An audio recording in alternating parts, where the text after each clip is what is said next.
I love my grandmother. When I found out that she had fallen in the backyard and needed someone to look after her, I didn't give it a second thought.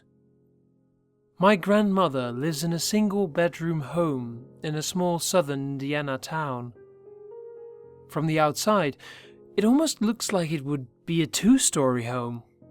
However, from the inside you can see that it's merely a single story with high ceilings. Well, that isn't entirely true. There is an attic crawl space that she uses for storage. There's a small hatch in the bedroom closet with a ladder that pulls down. I had to go up there once to grab an old box of photos. It was surprisingly pleasant up there.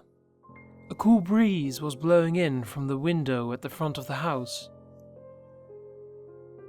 I didn't think much of it at first. I simply asked my grandmother why she had the window in the front of the attic open.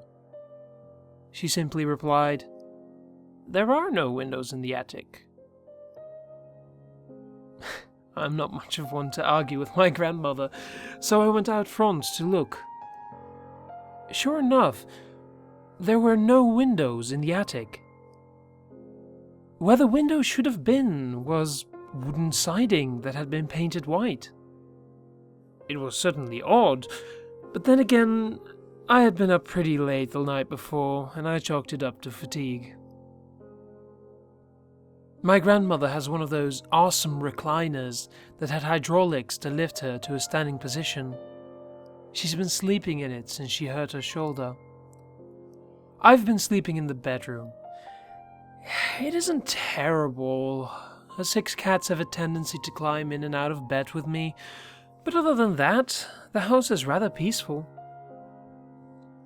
One day, I got a wild hair up my ass and decided to poke my head into the attic. There was a single window open at the end of the attic. I walked towards it. As I got closer to the window, it became easier to see outside. Thin white curtains blew in the wind. Outside, I could see the yard in front of the house. One thing that startled me was that I could see my grandmother walking out of the house. I called out to her, but she didn't respond. I leaned out of the window and yelled. She still didn't respond. I went to push myself back inside and lost my balance. I ended up sliding face first down the roof and flipping over as I hit the ground hard. I landed flat on my ass. My grandmother was walking toward the road slowly. She wasn't wearing her cast or her sling. I stumbled to my feet and tried to get her attention. It was only after I grabbed her by the arm that she turned around. Her face was locked in a sad expression. Her eyes were cloudy and glassed over. If she could see me, she didn't respond in any way that indicated she recognized me. It was around that point that I heard what I thought was thunder. There wasn't a cloud in the sky. More to the point, there wasn't much in the way of a discernible sky. It was too dim to be day, but it couldn't have been but an hour past noon.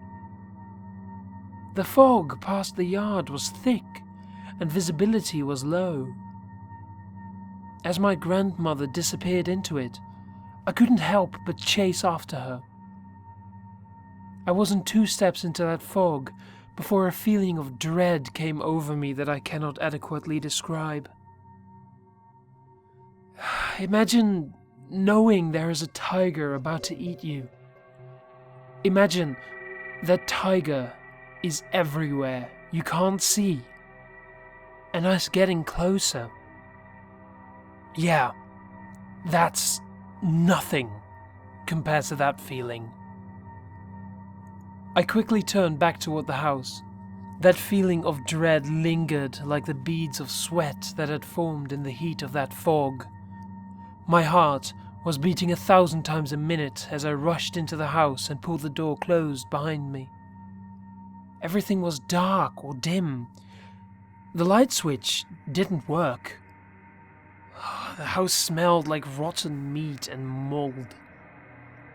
Each step further into the living room felt like I was swimming through the fumes that are given off by hot garbage. The thunder outside cracked again. In the flash of lightning, I could see what looked like my grandmother standing behind me in the mirror over the mantel. I turned toward her, only to see blackness behind me. The lightning flashed again, and in that brief moment, I could see her features had contorted into a fierce smile. I stumbled back and tripped over a cat. I landed hard on my tailbone. Again. The thudding pain on my backside was a pleasant distraction from the horrific thing that had decided it wanted to look just enough like my grandmother to confuse the ever-living hell out of me. I did a backwards crab walk as I tried to shuffle to my feet. Ultimately, I ended up in the bedroom. With the door closed behind me, I clumsily turned the lock on the door and pulled the rickety old bed in front of it. I heard my grandmother's voice on the other side of the door. She said, "What are you doing in there, young man?" For a brief moment, I ignored everything that had just happened and called out to my granny, "I'm scared, Granny. What's happening?" Her voice took a more menacing tone as she said, "Oh, you're scared. Good. You'll taste better." The door shook as the granny monster slammed against the bedroom door.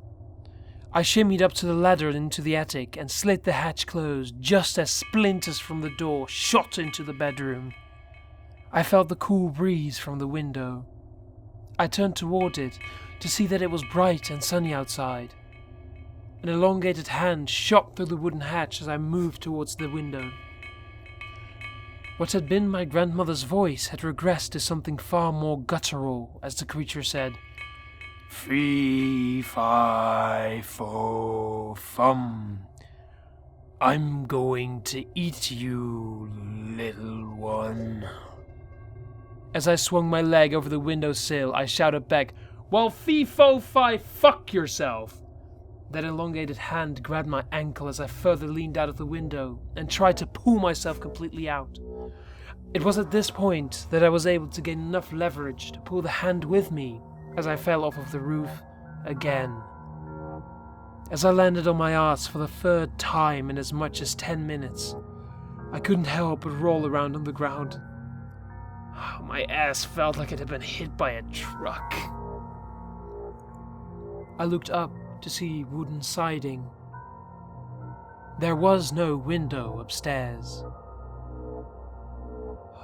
I rolled over and lit a cigarette.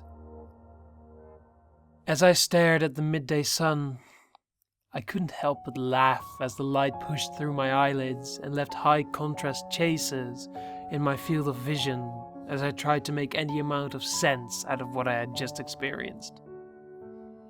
After a few moments, I opted to go back inside. My grandmother was asleep in her expensive recliner. A few of her cats were sleeping on top of her. I went to check the hatch over the closet, and it wouldn't open. I told my grandmother what happened. With screws in her shoulder and her left arm in a sling, she didn't hesitate to spring to her feet with the dexterity of a woman half her age, as she gave me a slap to the back of my head, saying, "Stay out of the attic!" Her face was stern, but it almost seemed like she was about to cry. As she fell back into her seat, I couldn't help but tear up a little. I'm a man in my mid-30s and I can't help but feel like I'm 2 feet tall when she gives me that look. Her expression softened and her scowl turned to a smile. I sat on the couch beside her chair and tried to relax. That night, I felt a cool breeze coming from the closet. I heard my grandmother's voice coming from the attic. It said in a desperate tone, "I'm so hungry." I turned to see my grandmother standing in the doorway. She brought her right index finger to her lips, motioning for me to be quiet. The 75-year-old woman walked over to the closet and carefully closed the door.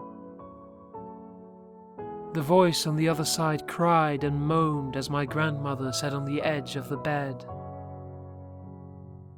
I sat up and my grandmother said, "I don't know what that thing is, but when you aren't here, it sounds like your grandfather." I climbed up there, thinking I'd get to see him again, and ended up falling out the window and into the backyard as I tried to get away from it. I could see the tears in her eyes. She was a strong woman, but I could tell that she was scared. She paused for a moment and continued, "Damn locksmith charged me $75 to get back into the house. I tried telling the guy that I fell out of the upstairs window and he just looked at me like I was crazy. He said there aren't any windows up there. Sure enough, there aren't." I turned toward the closet. I could hear that thing rumbling around up there. I spoke up and said, "Granny, how the hell do you live in a house with a thing like that?" She smiled and said, "Well, to be fair, it isn't half as bad as the thing in the basement."